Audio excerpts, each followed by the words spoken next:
Okay, today we're going to talk about a skill that can literally change all of your relationships and even how much influence you have.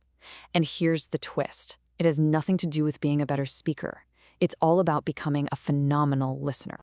I mean, seriously, think about it. Have you ever been there? You're in a meeting, maybe at dinner with friends or on the phone, and you've got this perfect point you want to make, the perfect story. And you're not really listening, are you? You're just waiting for that little pause so you can jump in. Yeah, if that sounds familiar, you are definitely not alone.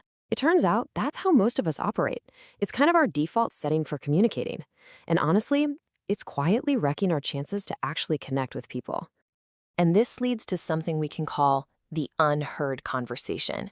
You know what I'm talking about. It's when you have people in a room, words are being exchanged, but nobody is actually being heard. It's like everyone's performing their own little monologue, but it's not a real connection.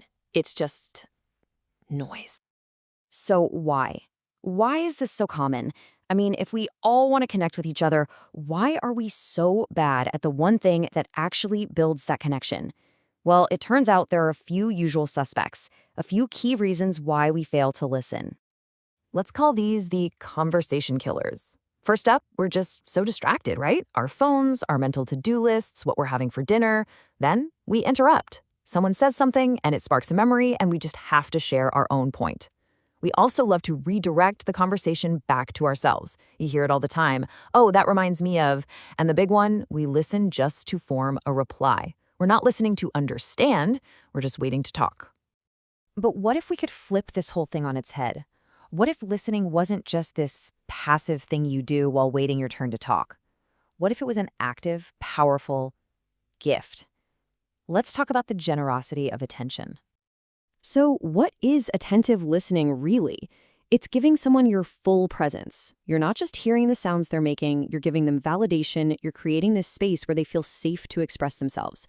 And get this, it's been called the highest compliment you can possibly pay another person. Not with fancy words, but just with your focus. All right, that all sounds great in theory, right? But what does it actually look like in a real conversation? Let's get practical and break down the anatomy of a good listener. Okay, here's a super common one. Your friend is telling you about some awful project at work. The poor listener's instinct is to immediately jump in with, "Oh, you think that's bad? Let me tell you about." They make it about themselves. But the good listener, they fight that urge. They keep the spotlight right where it is and ask something simple like, "Wow, that sounds tough. What happened next?" See the difference? And this next one, this one is a real game changer. It's so easy to hijack the conversation with that classic phrase, "That reminds me of." But a great listener doesn't hijack. They go deeper. Instead of talking about the facts of the story, they ask something like, "How did that make you feel?" That one question shifts everything. It shows you care about their experience, not just their story. Now, here's the crazy part. It's a total paradox. When you get really good at listening, you end up gaining this incredible amount of influence, often by saying almost nothing at all. It works like a chain reaction. Check this out. First, when you make someone feel truly heard, they feel understood. That feeling of being understood immediately builds trust. Once they trust you, they start to actually value you being around. They like talking to you. And what's the last link in the chain? They start asking for your opinion. Your influence just happens naturally. You didn't have to fight for it. And this quote just nails it. We think a great conversationalist is someone who's super witty and has all these incredible stories, right? But think about it. The people you love talking to the most, they're the ones who make you feel interesting. They make you feel like your stories matter. Okay, so you're probably thinking, this is great, but how do I actually start doing it? Well, the good news is it's not complicated.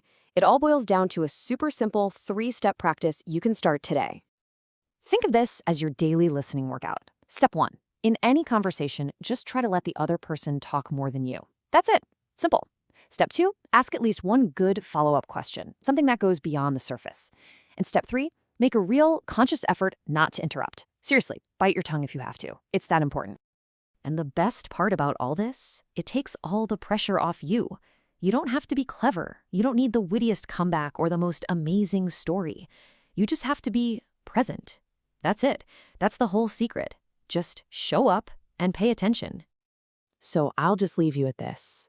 We live in a world that is incredibly noisy, where it feels like everyone is just shouting to be heard.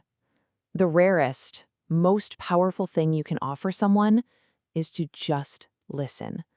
Be the one who listens. You'll be amazed at the connections that follow.